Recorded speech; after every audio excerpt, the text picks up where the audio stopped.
mbokk yi salaamaaleykum dal leen ak jàmm sur www.igfm.sn tey ñu kontaan di dalal ki nga xamante ni kenn dootu ko présenté fii ci Sénégal ndax boo waxee journal télévisé di nga tudd kii di Sara Cissé mu nekk groupe Futurs Médias di liggéey ci TFM mu nekk koo xamante ni def na parcours ci li nga xamante ne mooy journalisme tey dañ leen koy indil mu waxtaan ak yéen métier présentatrice ndax nekk na loo xamante ne lu yomb la et tout donc Sara ñuy kontaan ci dalal bi di la wax nga nuyoog internet yi lay seetaan. maa ngi leen nuyu bu baax kontaan torop si seq waxtaan bi ak yow di nuyu tamit internetu IGFM di nuyu téléspectateur u GFM auditeur u RFM comme c'est la famille mais vraiment di nuyu képp ku ñuy seetaan di am mbégte def émission bi ak yow. donc Sara gars yi mën nañ la torop Sara ci la ñu nekkoon. alors déjà maa leen raw namoon naa leen man tamit si daan laa nekkoon si mën naa wax un peu sama yëfu bopp dama dugg ci presse en 2007 donc voilà au bout de 12 ans de carrière mooy en 2019 j'avais envie aussi def leneen surtout loo xamante ne si sama yëngu-yëngu bopp la liggéeyal sama bopp ak yooyu. te xam nga présentation télé dafa nekk loo xamante ni ça te prend tellement de temps liggéeyu journalisme en 2019 d'ailleurs bi may jël un peu de recul boobu maa ngi cumuler fonction coordinatrice à la télé à la rédaction ba noppi nekk présentatrice du JT donc c'était une année qui était très très full bi ma fa jógee aussi ma bëgg vraiment def sama yëfu bopp yàgg naa ko bëgg a def aussi mais à chaque fois xam nga nit ñi dañ lay dénk liggéey parce que yow la ñu xam. tu vois donc du loo xamante ne da nga koy sànc ba pare nga jox ko ñeneen ñu gérer la ko te bu liggéey bi bëree ci télé bi tamit nga bëgg lu ne nga jox ko àqam day tax nga délaisser lële donc en réalité benn structure la boo xam ne créé woon naa ko depuis assez longtemps mais mosuma ci vraiment consacré temps bi ma ci waroon consacré. donc après looloo indi woon ma ne nag xaaral ma def benn break ah ma daal di jéem a consacré aussi activité boobu. teg ko ba mu gën a tegu et puis après nag su ma bëggee reprendre à la télé ma reprendre à la télé mais pour en revenir à ta question c'est entre production et communication ak tuuti événementiel voilà. d'accord donc ni nga ko waxee léegi 12 ans de carrière nga demoon def benn break nekk ci sa ay activités nga ñëwaat retour bi nan la demee. retour bi écoute. dama ci kontaan trop je retrouve mes anciens amours xam nga je retrouve aussi une famille parce que j'ai l'habitude de dire que GFM vraiment c'est une famille pour moi je m'y sens vraiment à l'aise je m'y sens comme chez moi donc vraiment c'était benn retour bu yomb boo xamante ne sans formalité sans pression vraiment ça s'est fait naturellement voilà. donc nan la kii bi ñëwee aventure u télé bi Sara et la télé. tu sais télé bi da ngay wax rek ni nit mënoo échapper li nga xamante ne moom mooy sa destin. man mosuma xalaat def télé j'y ai jamais mais vraiment jamais pensé dama doon jàng j'avais ma maîtrise après ma dem def benn master en marketing après bi ma jotee master marketing boobu may ut liggéey ci domaine boobu fekk juste benn télé bu ñuy wax Canal Info News à l'époque mu ubbi. Canal Info dañu doon def des news 24 heures sur 24 c'était un format bu bees boo xamante ne chaîne d'info en continu sénégalais yi miinuñu ko woon torop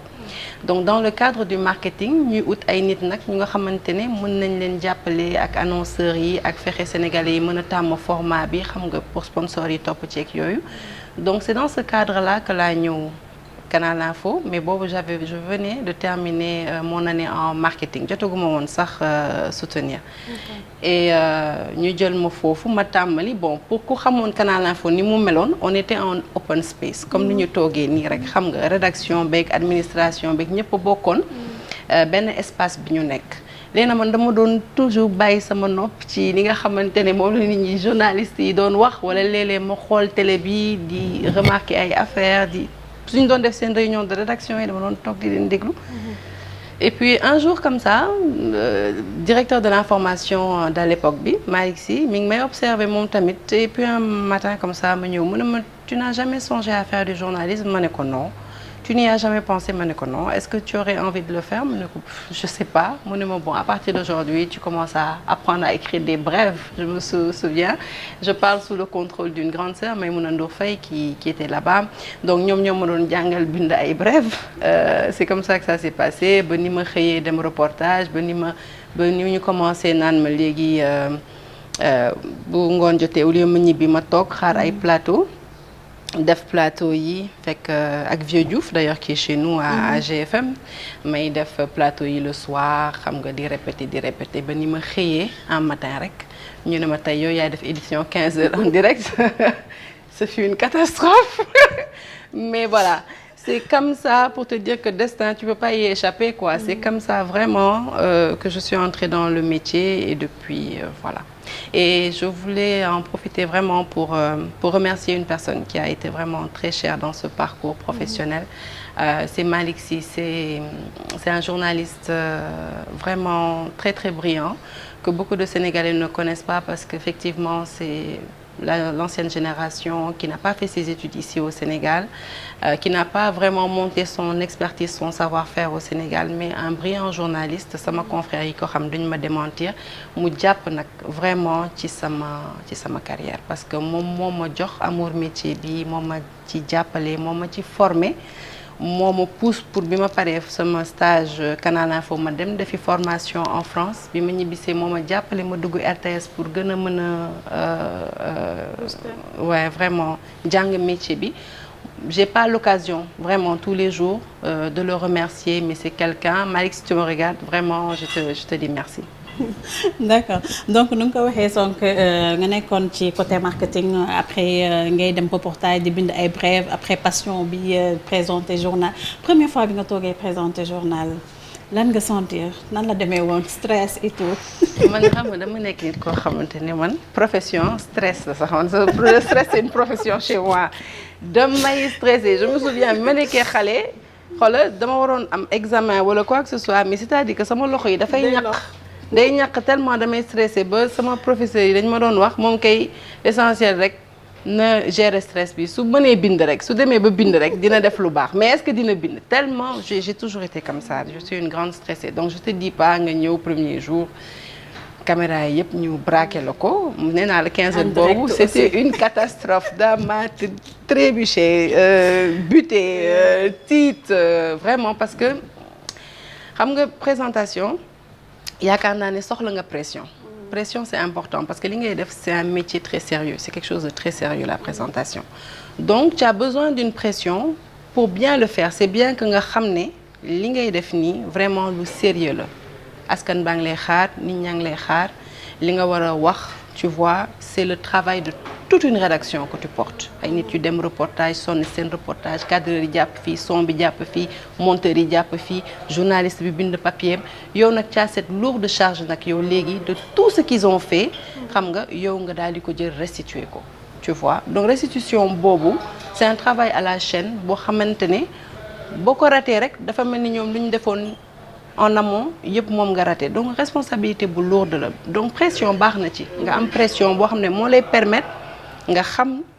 dayoog liggéey bi nga jox ko àqam tu vois mais pression bu bëree rek nga jaar à côté et bon parce que maa ngi doon door a tàmbali donc j'avais une énorme pression sur mes épaules déjà tu prends trop conscience ni ñaa ngi may suivre ni ñaa may seetaan ça devient une pression que souvent tu n'arrives pas à gérer moo tax boobu moom je me suis vraiment j'ai trébuché tombé et tout mais bon après au départ je l'ai regardé je voulais regarder ce journal-là et puis au fur et à mesure ngay corriger ngay parfaire et puis voilà. nan ngay dàkkee stress bi. ba tey dama koy am je pense que là je pense que si pour la première fois depuis très longtemps sax bi ma reprendre nii jiite laa ko remarqué que sax am na benn pression boo xamante ne dafa wàcc tuuti xaw ma ndax maturité la xaw ma ndax màgg la xaw ma lan la mais li ngay def tous les jours voilà ba tey dama koy am il se passe pas un jour vraiment bu ma gisee générique bi di tourner Pierre xam na ko Da Silva réalisateur bi toujours des fois sax daf may taquiner juste avant parce que xam na ne dama nekk nit koo xamante ne j'ai beaucoup de pression et souvent il me dit sax tu aurais pu faire mieux si tu avais moins de pression. J'essaie de la combattre mais jusqu'à présent je t'avoue que am naa pression. Même ak 12 ans de carrière yi c'est pas oui, facile. parce que defe naa si sama 14 ans sax léegi 12 ans c'était en 2019 si sama personnalité la. sama personnalité defe naa moo mel noonu. Je suis de nature un peu anxieuse. Donc xam naa loolu moo tax aussi may am une certaine pression. J'essaie de m'en débarrasser nag je fais tout mais c'est pas simple ah. C'est pas simple. mais ba tey dama koy am ouais. ok Sarah nan lay préparer journal am. man nag journal dafa nekk loo xamante ne vraiment Mame Fama dama ko fonk man ku ma xam ne journal 20h 15h rédaction la may fekk. J'ai toujours fonctionné comme ça parce que ñi ma jàngal métier bi noonu lañ doon fonctionner temps yi ma nekkee RTS mais profité tamit mooy kër gu mag yaakaar naa ne fii kuñ fi ràññee ci wàllu journalisme jaar nga ci kër googu te kër googu vraiment jàng naa fa lu bëree bëri ma leen di remercier nag li ko dalee vraiment directeur général bi ba personnel yi fa nekk yëpp ndax jàmm rek laa mës a am ci kër googu mais surtout dama leen di delloo njukkal parce que ñoo ma jàngal métier bi. foofu nag boo fa nekkee chef d'édition ay grandes dames yu mel ni Mignel Barosé ñoom Paulel Fall Souran bëgguma lim ñoom Binta Wagé ku lim juum xam nga le travail commence dès la réunion de rédaction te réunion de rédaction boobu 13h lay am bu jeexee rek commencé nga yow déjà ku mel ni Mignel nga xamante ne dama daan nekk chef d'edam si lu bëri xam nga moom 14h sol na tenue am elle est déjà apprêtée li mu war a def yëpp def na ko elle est là elle prépare le journal elle l'écrit parce qu'un journal ça s'écrit tu vois et donc man ci formation boobu man c'est important en tout cas pour moi je ne jugerai jamais les gens peut-être qui peuvent préparer le journal en 2 heures c'est tout à leur honneur j'aurais bien aimé faire comme eux mais moom man sama journal pour man dama ci war a teel a dugg concentré wu bind ko parce que fiche yi may def yëpp man je réécris tous les chapeaux je réécris tous mes chapeaux loolu moom j'en fais un point d'honneur à moins que vraiment ce soit quelque chose d'excellemment bien écrit mais même après ci nit ku nekk ak sa style ni ngay présenter journal bi donc pour après mu am benn harmonie du premier élément au dernier élément yi nga ciy dugal naka ngay coordonner naka ngay lier loolu dafa laaj nga bindaat ko dafa laaj nga am benn trame benn harmonie boo xam ne moom ngay tàmbale ba moom ngay mujjee et ça me prend du temps donc vraiment boo seetloo li ci ëpp damay moo tax ma adapté style bi dagg karaw bi je m'embête pas nga xam ne coiffure bi day gaaw maquillage bi tout le temps je m'arrange pour def ko avant yegg ci télé ba nga xam ne su may jaar su may waaj def édition bi damay def retouche rek mais li ci ëpp moom vraiment dama koy consacrer à la réécriture du journal. D'accord donc bu ñu ñëwee ci coiffure bi day nekk loo xamante ni du la jëlal sa benn temps moo tax nga adopté look bi mais nekk loo xamante ni peut-être du nga ko bëgg. lii sax dina jël temps parce que c'est des bouclettes c'est des trucs comme ça mais dama la bëgg a expliquer ne man à la base li tax ma adopté pour une coiffure ko dama doon def des cheveux des rajouts et tout li tax ma changé ko c'est depuis Kinkeliba 2010 bi may def émission boobu matinale boobu je devais me réveiller à 4h du matin 4h du matin nag amul salon bu ubbi heure boobu donc à l'époque je me suis dit mais man lan laa mën a def pour être coiffée à 4h du matin ma ne leen rek moo ma arrangé mooy ma dagg karaw yi donc ma ko daggee nga xam ne le matin damay tooyal bopp bi jël benn noisette de gel daal di koy laal je suis coiffée et puis ma dem présenter sama édition bi ma ko defee nag mu finalement nit ñi noonu lañ ma xamee noonu lañ ma découvrir mu nekk sama marque de fabrique si bien que su ma defee leneen ñu ne ma non lii jàpp la léeg-léeg moo la jàpp man tamit dama dem ba ci lii laa nekk à l'aise ci lii laay vraiment xàmmee sama bopp ci lii laay gisee sama bopp donc voilà loolu moo indi may ma dagg karaw bi quoi. même boo daggul sax yow bu musóoru no def jonga ma macha allah. yaa ngi tooñ. donc ñu gis ne que am na ay présentateurs yu bari jeunes yi ñu ngi ñëw di présenter ci rédaction yi et tout yow ban conseil nga leen di jox ak nan nga ko gisee tey ñi nga xam te ne bu dee da ngay toog di seetaan sa yeneen confrères yi wala consoeurs ñuy présenter journal. dama ci kontaan trop di gis ay jeunes yuy investir métier bi parce que. daan naa dégg sax ay nit yu naan voilà métier bi dafa bëri ñu ci dugg télé yi dañu bëri présentateurs yi dañu bëri doyul luñ ci am doyul parce qu'on est un pays en pleine expansion dañu nekk ci benn dëkk bu nga xamante ni jeunes yi dañu toll ci ut xëy ci liggéey kon suñu mënee investir yenn créneaux yi di ci daan seen doole di ci liggéey dafa am solo dama leen ci encourager damay suivre toutes les télés man damay yore sama télécommande di suivre je consomme vraiment local tout ce qui se passe sur les chaînes damay bëgg a xam lan moo ci xew ma ciy gis ay jeunes yoo xamante ne vraiment ñu ngi ci bay seen waar di liggéey ñëpp ci xaj man je pense que li important mooy nañu formé wu waaw nañu formé wu parce que tamit xam nga présentation dafa am lu mu àndal c'est un métier ingrat tu as des gens yoo xam ne c'est des journalistes très brillants ils sont pas de bons présentateurs c'est une question d'image donc dafay am benn disqualification boo xamante ne elle se fait tu vois il faut quelque chose ça peut être de la beauté ça peut être de la présence ça peut être du charisme mais en tout cas il faut quelque chose parce que c'est une question d'image tu vois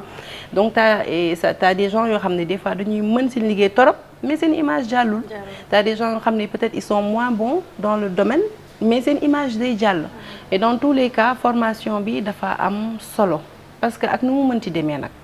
taar beeg charisme beeg loolu yëpp baax na mais déjà loo taaru bés boo defee benn erreur nit ñi gisatuñ sa taar de erreur bi nga gis moom la ñuy xam gisoon nañu fi ñu gën a taaru gën ñu rafet ñoom Elisabeth Ndiaye ñoom Soxna Dieng tey li tax seen tour des ba ñun ñu leen di roy liggéey ba dañ ko tegoon ci yoon di ko def ni mu waree loolu mooy li am solo à la fin de la journée c'est pas de passer des heures au salon c'est pas d'être maquillée c'est pas ça l'essentiel c'est vraiment mais nit ñaa ngi may déglu c'est important parce que kii di présenter journal ci benn chaîne de télé bokkul ak activiste bi wala maam Fama mi toog ci néegam yore smartphone am mu nekk tamit benn télé bu ndaw muy toog di wax lu mu xalaat ci TikTok am wala ci Instagram am bokku leen moom le travail de cette fille-là n'est pas soumis à la critique yow ton travail il est soumis à la critique yow tu as décidé que tous les jours tu vas t'inviter dans le salon des gens ñu lay déglu nga imposer leen sa bopp donc la nga cay wax dafa war a nekk lu sell war a nekk lu wóor dafa war a nekk lu dëggu parce que voilà c'est un métier important li ma ci bëgg a yokk mooy ki la gën a xarañ ci wàllu journalisme moo la dàq présenter journal ci man boo ma laajee plus on est bon journaliste plus on fait meilleur présentateur voilà parce que ça veut dire que tu comprends vraiment les questions de l'heure tu sais de quoi il s'agit il faut savoir de quoi on parle pour pouvoir le restituer pour loolu laaj na formation ak loo xam ne da nga ko jàng doo ñëw rek jox nga ma doog si téléphone. non yooyu moom vraiment jàng bi baax na parce que na affaire image la. waaw c'est bien ça fait bien dans toutes les télés du monde c'est pas seulement ici au Sénégal. nga taal ne waaw daf lay ça fait que nit ki day taxaw seetaan. mais nag li ci am solo moom parce que tamit boo nee waaw ba pare li mu wax moom. voilà noonu ngay zapper et puis voilà quoi tu vois donc je me dis que yooyu c'est important baax na ci métier bi la àndal su la yàlla may atu bu mel noonu sante ko tu vois mais daal li nga war a gën a góorgóorlu mooy nga wax loo xamante ne liggéey ci loo xamante ne vraiment lu mucc ayib lay doon kenn du am à redire quoi moo ëpp solo yeneen yi c'est accessoire tu vois. D'accord tey su ma la laajoon ban présentateur moo nekk sa référence loo may tontu. ban présentateur moo nekk sama référence je sais pas fii Sénégal wala je sais que kii dama tàmm man news lay gën a seetaan donc journal France 2 dama bëggoon trop Laurent Delahousse j'aimais bien suivre son journal c'est un présentateur sur France 2 après ici au Sénégal j'aime bien Sarah Louya sur Kinkeliba parce que par rapport à émission bi je trouve que vraiment je lui dis ça d'ailleurs à chaque fois qu'on se rencontre qu'elle est fraîche qu'elle a le peps et voilà j'aime bien la regarder franchement c'est ça je sais pas trop je trouve que xam nga news moom c'est un peu froid xam nga c'est carré c'est la rigueur j'avoue mais voilà je dirais Delahousse quoi j'aime bien sa façon de présenter le JT. D'accord donc Sarah nit yi ñu la xam présenter journal la ñu la xamee ñu bari xamuñu kan mooy Sarah tey boo ñu doon décriral Sarah kan mooy Sarah Cissé. loolu c'est pas simple de parler de soi c'est pas simple nu mu mën a wax mooy ne que man je suis une sénégalaise jeune sénégalaise boo xamante ne fii laa juddoo. métissée wala sénégalaise. Waaw j'ai un tout petit peu de métissage pour ma grand-mère paternelle, la mère à mon père, elle était libanaise, hein. Donc mon père il est métis libano et Saloum Saloum, donc il est de Kaolack. Et ma mère, elle est Tukulébou, Tukuleur et Lébou. Donc, effectivement, il y a un brassage, il y a un métissage. Mais je suis née ici, j'ai grandi ici. La seule fois où j'ai quitté le Sénégal, c'était pour aller étudier en France. Ça a duré 4 ans. Dès que j'ai terminé mes études aussi, je suis rentrée. Et puis, voilà. Je sais pas, je peux pas parler de moi. D'accord. Foo passé sa enfance ak noo ko passé. Sama enfance maa ngi ko passé Centenaire koñ bi dàq Sénégal, n'est-ce pas, entre Centenaire et Gibraltar foofu laa juddoo,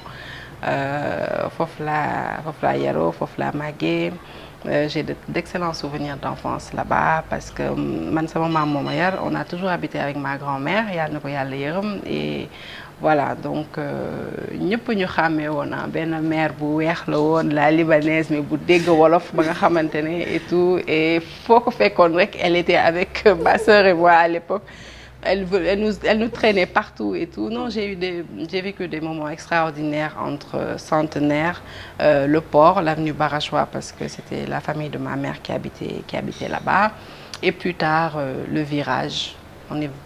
y a déménagé il y a bientôt 30 ans. Mes parents, en tout cas, habitent là-bas. Et voilà. Donc, votre parcours scolaire, mon parcours scolaire, j'ai fait que 2 écoles.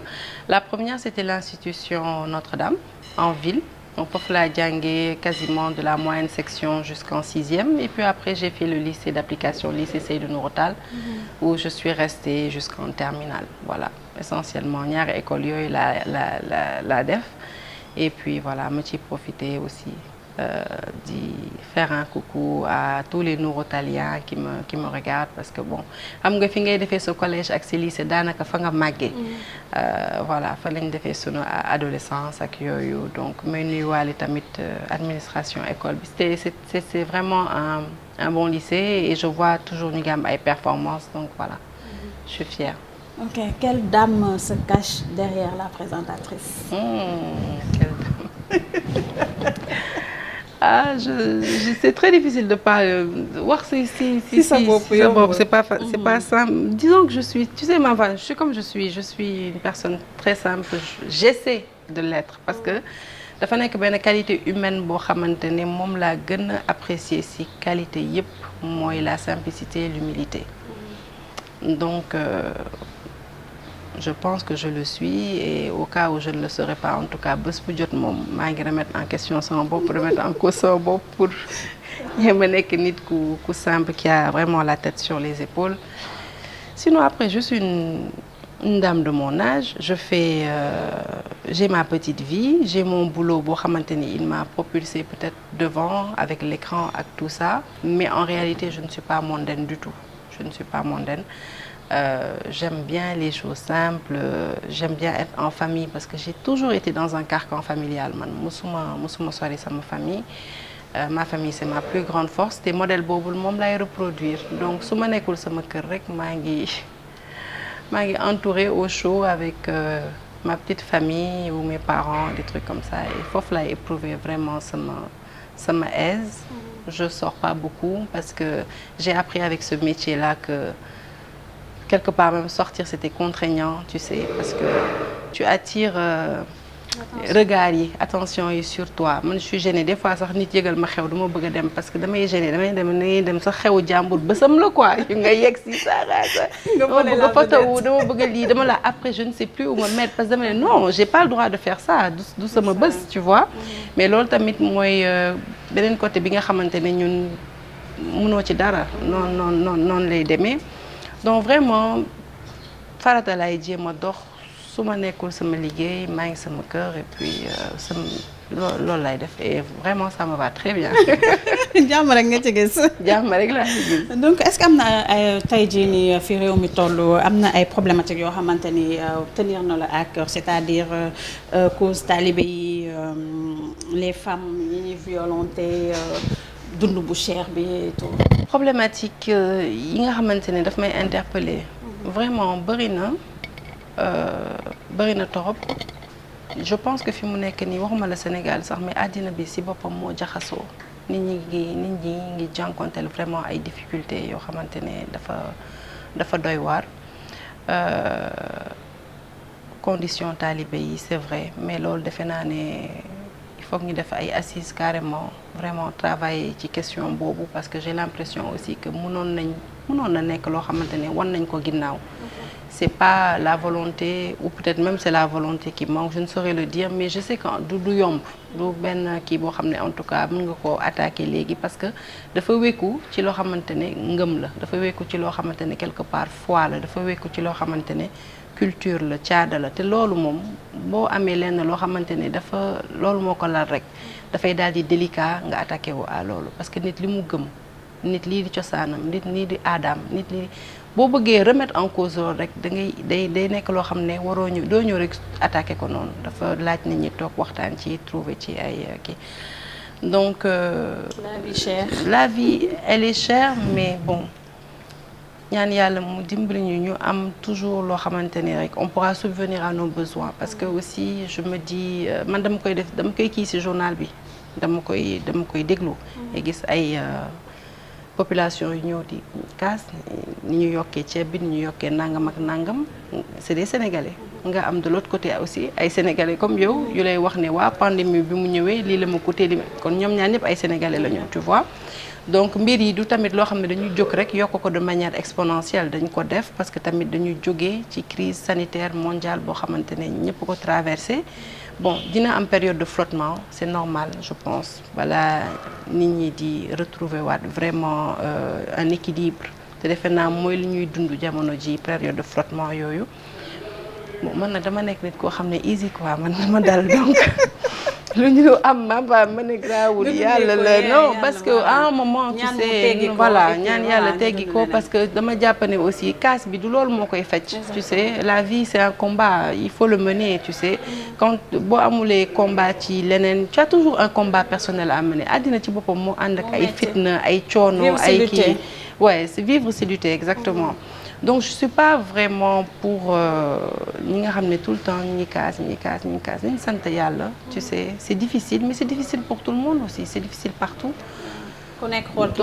nga tane voilà ku nekk xool ki nga tane exactement loolu moom laa mën a wax leneen li tamit mooy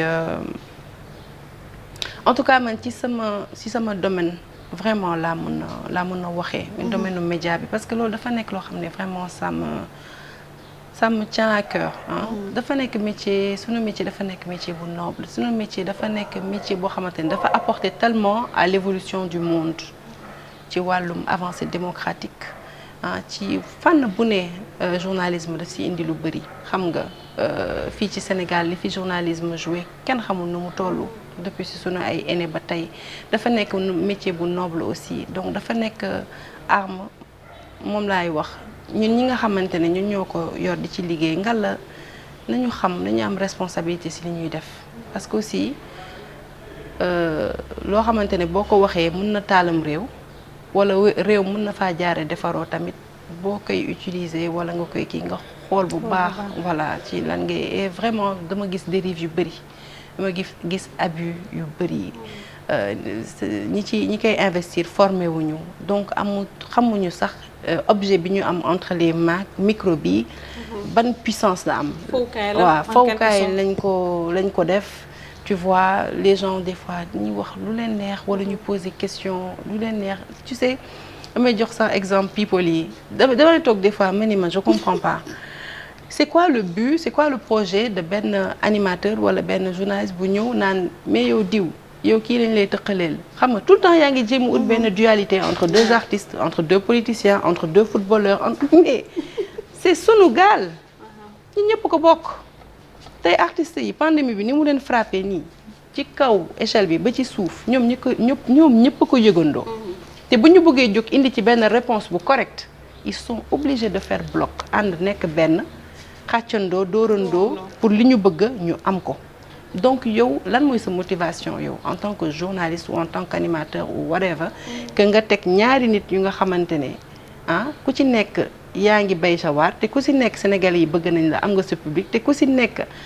am nga sa yoon nga war a ñëw yow poser benn question bu mel ni yow diw lan moo tax ñu lay kii non c'est-à-dire ça n'a pas de sens mooy li ma lay wax mooy responsabilité bi encore une fois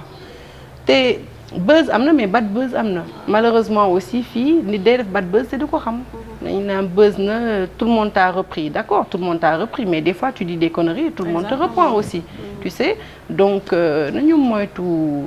loolu nañu gën a formé wu nañu gën a fonk liggéey bi na ku nekk daal na nga soo yeewoo le matin man daal loolu laa leen mën a wax en toute modestie mooy ku nekk su jógee daal di liggéeyi nga toog def sa introspection xool yow li ngay liggéey tey lan nga ci mën a apporter Sénégal yi lan nga ci mën a apporter sa bopp voilà. D'accord. Yan édition ñoo la gën a marqué peut-être bu fekkee am na yoo fàttaliku parce que vous avez fait pas mal quand même. Il y a beaucoup d'éditions qui m'ont marqué mais je pense que bi ma gën a marqué certainement ça va être Kinkeliba parce que vraiment j'étais jeune à l'époque et puis j'étais à la RTS nekk jeune reporter et tout ñu jox ma defal ma confiance su dénk ma quand même une matinale boo xamante ni voilà j'étais avec toute une équipe à l'époque Ibrahima Souleymane Ndiaye directeur de la télé j'en profite pour le remercier au passage grand am naa soo ma gis déggoo tu vas me tirer les oreilles parce que géej nga ma gis mais amul bés boo xam ne vraiment je ne pense pas à lui parce qu'à l'époque il fallait vraiment le faire tu sais dire que on va ouvrir la télé nationale à 6 heures du matin projet bu ñu fa yàgg fekkoon la ma nekkoon xale aussi ñu dénk ma ko ma ànd ci benn équipe je peux dire que le premier jour c'était un direct c'était un 19 avril je me souviens le lendemain de mon anniversaire et c'était quelque chose de grandiose pour moi duma ko mës a fàtte et tout il y avait tous les ingrédients il y avait le stress la pression le trac le bonheur xam nga la satisfaction à la fin que ça se soit bien passé et duma ko fàtte mukk c'était un petit studio wu ancienne maison RTS mais tu voyais que challenge la woon que ñu def émission bi donc direction yëpp presque elles étaient représentées ñun ñu nekk ci studio bi ñoom ñu nekk ci régie bi quoi xam nga donc c'est des moments que je pourrais jamais oublier. D'accord un mot pour ñi nga xamante ni yow yaa tax sax ñuy seetaan journal bi ñu dégg sax li ngay wax xam naa dañuy xool rafetaay bi rek. di la xool rek may tooñ ah non tu sais ñi la ku la bëgg mënoo ko fay man dama leen di ñaanal rek yàlla di leen sàmm toujours. loolu nag nekk na lu ma neex ci métier bi notre métier est beau parce qu'on fait des rencontres extraordinaires mës naa dugg benn jour du ma ko fàtte mukk benn jour Orca dafa nekk lu ma marqué ma demoon di def ay emplettes ma jékki-jékki rek mais ma gis benn femme mais mag la woon mais dafa tourné dama Sara ma tourné rek mais mu kott ma di jooy yu metti mu ne ma mais man ndeysaan mu ne doomam mi kaay xool Sara la et tout mu mère bi di ma laal di tey sama yéen di kii naan ma man maa fii dama toog ma jékki-jékki xool benn site internet ñu ne ma da nga feebar bés boobu ba tey aw ma jàmm chaque jour dama lay ñaanal chaque 6 heures du matin damay yeewu ma ñaanal la léegi waaye man sama sopp bi xaw ma fu mu nekk ci àddina bi mais j'espère que mu ngi ci jàmm et ça c'est quelque chose quand je repense j'en ai la chair de poule daf ma marqué vraiment daf ma marqué parce que je me suis dit mais waaw comment nit koo xamul nga koy gis nii rek ci télé bi bëgg ko à ce point doomam mi ñëw di témoigner ni ñu sa yaay daf la bëgg boo génnee ci télé bi daf ñuy woo ne ñu kaay leen xool Sara tout ça koo xamante ne xamoo ko géejee ngeen ci maam Adama maam Awa mais mu gis la rek bëgg la soppale non bëgg dafa fort bëgg dafa fort kon ñun waruñu justement mooy ñëwaat ci li ma lay wax rek waruñu décevoir ñii ñëpp ndax nag jàmbaar amul kuñ dimbali rek am pourquoi yow pourquoi mënu nekk keneen mais yàlla mooy def loolu ci nit kon yow li nga xamante ne moom mooy sa vraiment sa warugar mooy nga prendre conscience de loolu xam ne nag yàlla bu la ko defalee mënoon na ko defal keneen defal na la ko nga sante ko te ñooñ na nga traité leen avec respect vraiment di leen ko delloo ci anam ñi mu gën a rafete yi mu gën a selle mais ma leen di wax ne man maa leen gën a bëgg et vraiment maa ngi leen di remercier aw ma seen fay voilà. lan mooy sa dernier mot. sama dernier mot kontaan ci li ngeen ma invité ci émission bi kontaan ci